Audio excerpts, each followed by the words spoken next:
Let's now deal with some of the Rivers political crises. Today, there was some interesting outcome to some of the issues that are now being in court in relation to River State governance.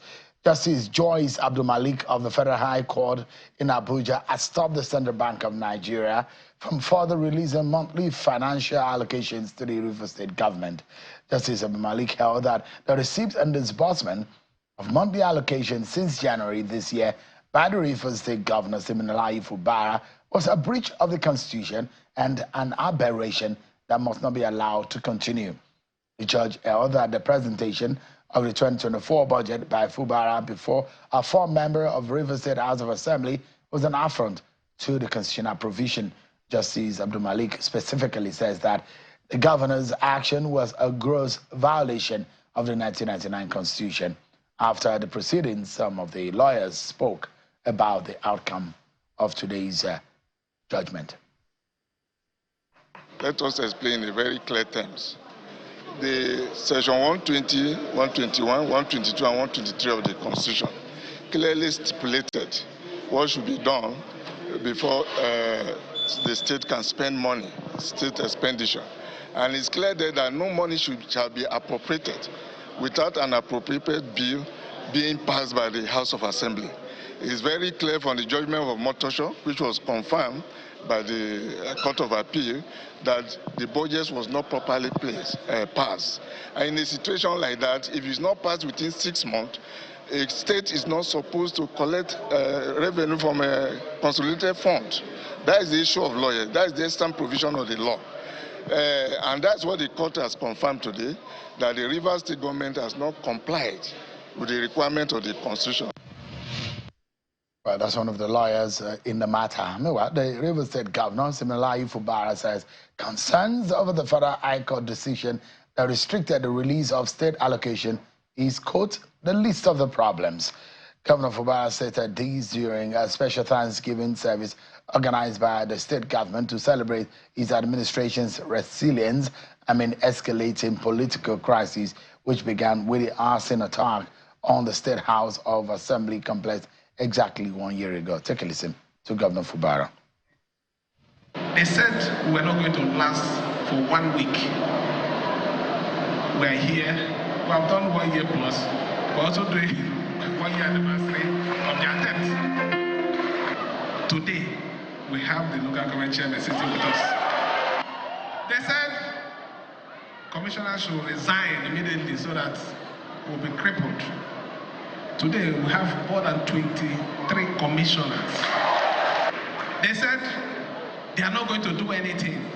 We want to frustrate them in a program in UST. They said we're going to make them, they don't succeed.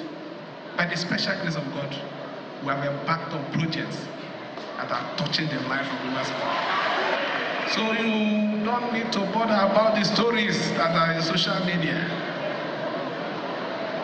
That one is the least of your trouble. By tomorrow, I'm still going to pay my contractors. Governor Siminalayi Fubara there. Before we get to put our teeth in biting and chewing on that matter, let's bring some breaking news right here for you. Tonight, President Bola Tinubu has appointed Major General Olufemi Olatubosun Oluyede as acting Chief of Army Staff. The president has made upon the announcement today, and he says Oluyede will act in the position pending the return of the indisposed substantive Chief of Army Staff, Lieutenant General Taoreed Abiodun Lagbaja. Until his appointment, Mr. Oluyede served as the 56th commander of the Elite Infantry Corps of the Nigerian Army based in Jaji in Kaduna. He's 56-year-old, and himself and Lagbaja were classmates and members of the 39th Regular Corps. He was commissioned as a second lieutenant in 1992, and effective from 1987, he rose to Major General in September 2020. Breaking news right here on Channels Television. President Bola Tinubu has appointed Major General Olufemi Olatubosun Oluyede as the acting Chief of Army Staff. The 56-year-old Major General will be standing in the gap pending the resumption of the indisposed substantive Chief of Army Staff, Lieutenant General Taoreed Lagbaja. Let's get some more insight on the situation in Rivers State. I'm being joined by an associate professor of law from the University of Port Harcourt, Mr. Chukwuma Chinwo. He joins us virtually live. Thank you so much for joining us tonight. Let's begin. Let me get your reaction first and foremost. As a lawyer, what's your assessment of the judgment of the courts today based on the Rivers matter and on the issue of the 2024 budget and allocations accrued to Rivers State? Yeah, Mr. Chinwo, it does look like you're muted. Could you please mute or mute the device? Okay, sorry, thank you. Can you hear me? All right, good. We can hear you now. Please go ahead, sir. Okay, thank you. So let me correct the impression. I'm not an associate professor of law. I'm not a senior lecturer in law, and right now I'm on leave of absence from the faculty where I teach. Yes, I checked with the situation in Rivers State, just like we hinted in your prelude. It's unfortunate that Rivers State is turning out that every new day you have some new developments which are not very edifying for democracy, for rule of law, and for the state, the people of the state. But it's again comes from the Federal High Court. Some of the Federal High Court judges seem to be bent on leading Nigeria into the path of war, and particularly when it concerns to Rivers State. So, in this country, nobody will. So we need to begin to look at what is happening in the Federal High Court system, and it started from 2022 when the NJC made a rule that political matters should be taken to Abuja, and all those matters seem to have given the Federal High Courts an impression of omnipotence and being above the law. And that is a disturbing trend for any federation to say that if I have a matter in Sokoto or Rivers State or in Lagos, political matter, I should take it to Abuja. And so the judges are beginning to have some air of omnipotence and, with all due respect, seeming recklessness. That's what I see, because what has happened today is disturbing not only for issue of the Mr. Chukwuma Chinwo is a lawyer and used to be in the Faculty of Law, University of Port Harcourt, giving some legal insight into what has happened today in court. There are major decisions made by the judge today, which includes that the Central Bank of Nigeria should cease the disbursement of funds to Rivers State government. The court also held that the presentation of the 2024 budget by the governor to a full member of the House of Assembly in Rivers State is an aberration. The court also held that that decision to do so by the governor is a breach of the Constitution and calls it an aberration. So we're getting some insight into all of that. It does look like we've gotten some technical glitch, but we'll take a break, everyone. When we return, more on the Rivers matter. Then we'll dwell also on the state of the nation with my next guest, who is a senator of the Federal Republic of Nigeria.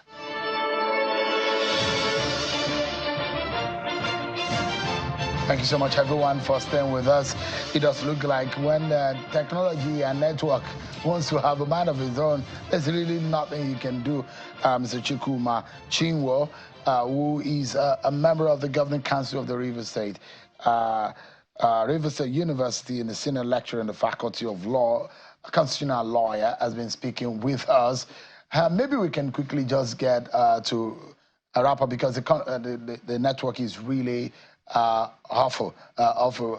Give us an understanding of the legal implication of the judgment that came out of the Federal High Court today.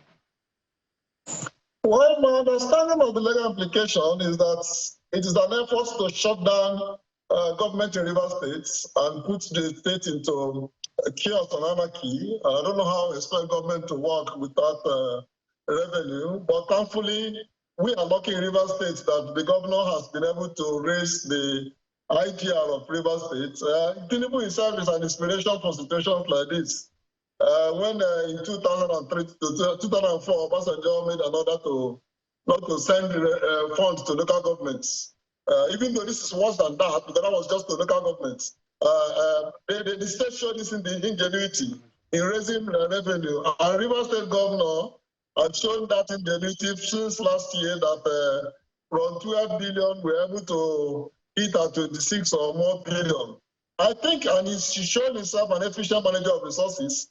I think that we'll be able to get over it, but it is really bad that that has to happen, that the judge has to make that kind of order to shut down government in a state. In the federation, ignore the judgment of the Supreme Court in 2005 in Attorney General of Lagos State, Attorney General of the Federation. We can't continue the trend judges of the Federal High Court are going. NJC should do the right things and stop this what seems to be rascality, because I don't like it. I've had to bring an action against the NJC in Abuja, but the judge wouldn't sit and decide quickly.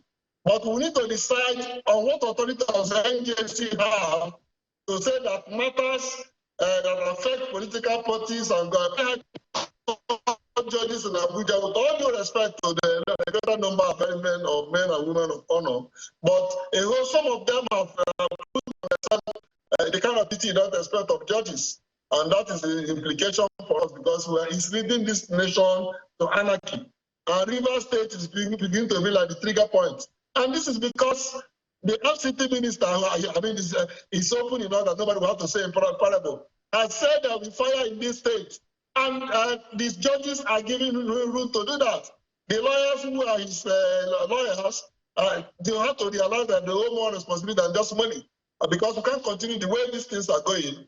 Constitutionality in a nation is not achieved by courts dancing to the interest of the whims and caprices of particular individuals. The 26 or so members of the House of Assembly defected openly. And there are only 4 members remaining. Was the House of Assembly to shut down? Have we not talked about the doctrine of this destiny in this state, in this nation? That the people who are there elected, duly elected, were there to also abdicate because 26 have abdicated. If National Assembly, God forbid, assuming any something happened and a greater number of the members of the National Assembly are not sitting, does it mean Nigeria will not move again? It's not done. It's not done. And so it's strange that the judges could make that kind of order on the CBN to happen to the life and the interests of the people of the state because of the interests of one person who they want to please. So the implication is bad for the state and for the law of this country. Thank you so much, Dr. Chukwuma Chinwo, who is a constitutional lawyer. Thank you so much indeed for your thoughts on that matter. Thank you indeed.